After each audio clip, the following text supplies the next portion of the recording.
Assalamualaikum warahmatullahi wabarakatuh. Perkenalkan, kami dari kelompok 6 yang berjudul Non-Tarif Trade Barriers and the New Protection. Perkenalkan, nama saya Nazusul Fauzia. Nama saya Alia Sarani. Nama saya Isauli Batubara. Yang pertama adalah kuota impor kuotas, pembatasan kuantitatif langsung atas jumlah barang tertentu yang diizinkan untuk diimpor atau diekspor selama periode waktu tertentu. Tujuannya melindungi produsen domestik dari persaingan impor, terutama sektor yang dianggap strategis, misalnya pertanian atau industri baru yang digunakan oleh negara dengan defisit neraca pembayaran yang parah untuk membatasi pengeluaran valuta asing. Yang kedua adalah comparison of unimport quota to unimport tarif. Yang pertama adalah import quota, volume impor tetap atau kuantitas dibatasi, sehingga kenaikan permintaan akan menyebabkan kenaikan tajam harga domestik. Yang kedua, impor tarif, harga domestik tetap tetapi volume impor naik atau penyesuaian oleh pasar. Yang berikutnya adalah voluntary export restraints and other regulation. Definisinya adalah negara pengimpor menekan negara mengekspor untuk secara sukarela membatasi jumlah.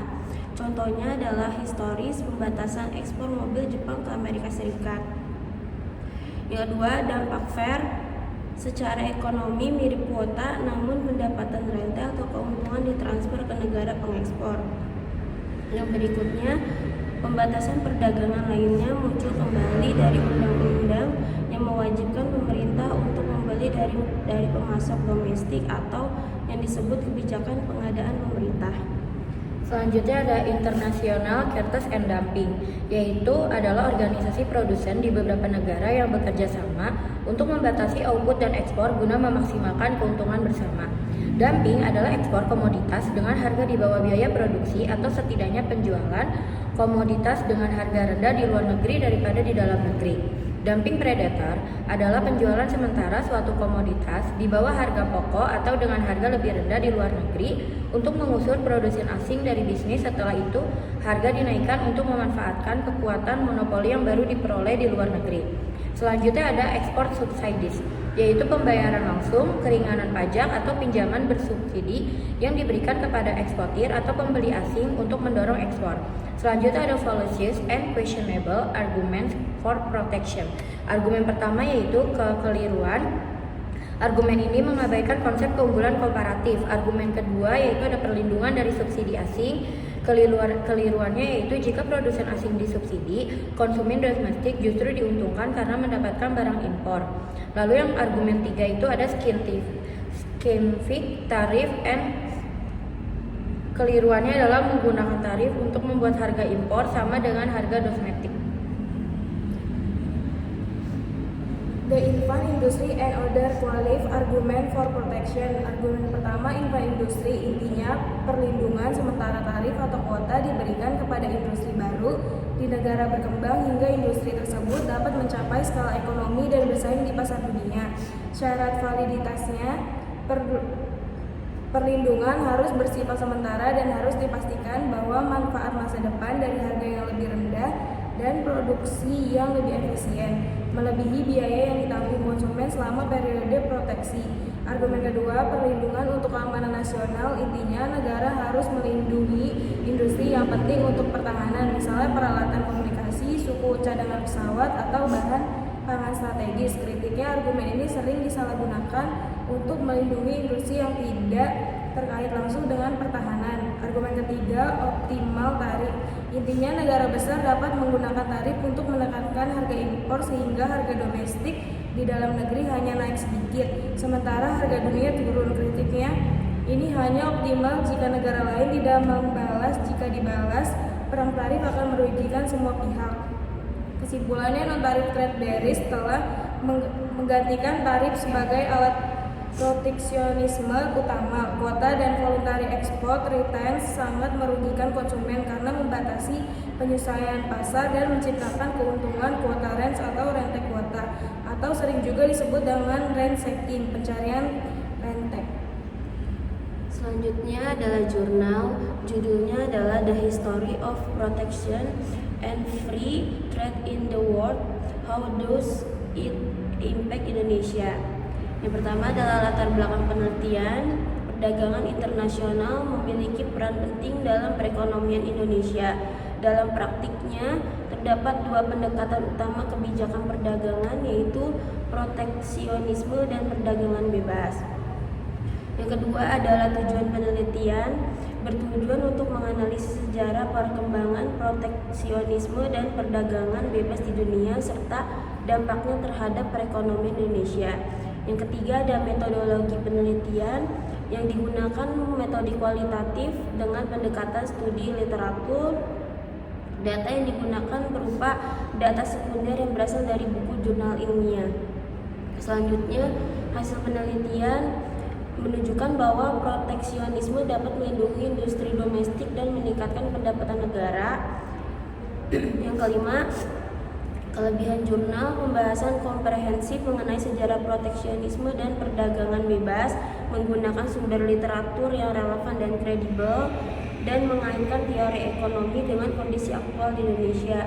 Yang keenam adalah kelemahan jurnal, tidak menggunakan analisis kuantitatif secara mendalam. Yang terakhir adalah kesimpulan, menyimpulkan bahwa Indonesia perlu mengimbangkan kebijakan proteksionisme dan perdagangan bebas. Selanjutnya ada jurnal yang berjudul Limitation of Non-Tariff Barriers of Trade in Goods in the ASEAN Region. Will it ever work? Yaitu ada latar belakangnya. Artikel ini membahas permasalahan hambatan non-tarif yang hingga saat ini masih menjadi tantangan utama dalam mewujudkan integrasi ekonomi kawasan ASEAN, khususnya dalam perdagangan barang. Lalu selanjutnya ada tujuan penelitian. Penelitian ini bertujuan untuk menganalisis efektivitas regulasi dan kebijakan ASEAN dalam upaya menghapus hambatan non-tarif perdagangan barang. Selanjutnya ada metodologi, yaitu menggunakan metode yuridis normatif dengan pendekatan kualitatif deskriptif. Selanjutnya ada hasil penelitian, yaitu menunjukkan bahwa meskipun hambatan tarif telah menurun, jumlah hambatan non-tarif di ASEAN justru meningkat secara signifikan. Selanjutnya ada kelebihan jurnal. Yang pertama itu ada memberikan analisis hukum yang komprehensif mengenai hambatan non-tarif dalam konteks ASEAN. Yang kedua, menggunakan kerangka regulasi yang jelas mulai dari WTO hingga kebijakan regional ASEAN. Yang ketiga, didukung oleh berbagai penelitian dan data empiris yang relevan. Yang keempat, relevan sebagai referensi akademik maupun kebijakan publik. Kelemahannya itu, satu, penelitian bersifat normatif sehingga tidak menyajikan analisis kuantitatif terkait dampak ekonomi hambatan non-tarif. Yang kedua, ada kurangnya pembahasan mendalam mengenai peran sektor swasta dalam penghapusan hambatan non-tarif. Yang ketiga, tidak menyertakan studi kasus spesifik dari masing-masing negara ASEAN. Kesimpulannya, penelitian ini menyimpulkan bahwa hambatan non-tarif masih menjadi kendala utama dalam mewujudkan pasar tunggal ASEAN. Selanjutnya, judulnya Impact of Tariff and Non-Tariff Barriers of the International Trade. Pertama, latar belakangnya. Artikel ini membahas bagaimana kebijakan perdagangan internasional melalui tarif dan hambatan non-tarif memengaruhi arus perdagangan global. Penulis menjelaskan bahwa meskipun tarif impor menurun secara global, penggunaan hambatan non-tarif seperti standar kesehatan dan hambatan teknis semakin meningkat dan berdampak signifikan terhadap perdagangan internasional. Hambatan perdagangan digunakan oleh negara untuk melindungi industri domestik, menjaga keamanan nasional, dan melindungi kesehatan masyarakat. Yang kedua, tujuan penelitian ini adalah untuk menganalisis dan mengukur pengaruh tarif dan hambatan non-tarif terhadap volume perdagangan internasional dengan menggunakan pendekatan kuantitatif berbasis gravity model.